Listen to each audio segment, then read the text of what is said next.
So for the exercise of today, it's going to be a front raise. So how to properly do a front raise, okay?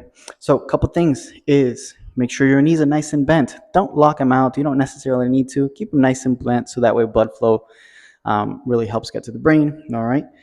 Next thing, you want to grab a weight that's pretty light enough to do a front raise. You know, if you were to grab 25 pounds, 30 pounds, you might not be able to. So you do want to grab a lighter weight, okay? You can do this with the arms slightly bent or with the arms straight. Slightly bent makes it easier. Arms straight makes it a little bit harder. Okay.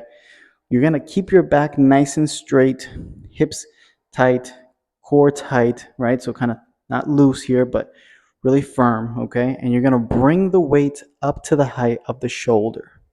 Okay. So you want to breathe out, breathe in on the way down, breathe out on the way up, and breathe in on the way down. You want to go to the height of the shoulder, okay?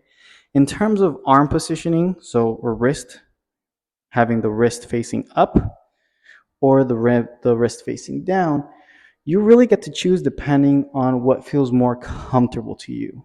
It's going to work a little bit different parts of the wrist, but this is not a forearm movement. It's more of a front shoulder. So you're going to feel it here in the front shoulder, the deltoid, more than anything. All right. And the most important thing is that you go height of the shoulder, not necessarily above. Okay. Couple common mistakes is that people will do some nice hip swings doing it. You're not swinging with the weight. Just keep that back firm and tight.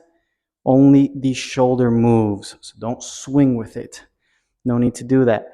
If you can't lift it up only with your shoulders, the weight's too heavy. Okay. Another common mistake is people tend to just bring those hips forward. You don't need to bring the hips forward to bring the shoulder forward. It's going to hurt your back.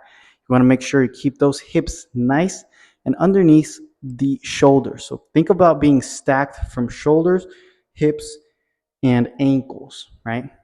So my shoulders, hips, and ankles are nice and stacked on one on top of another, and only the shoulder is moving, not my hips. All right, those are a couple common mistakes, and that's how you do a front raise.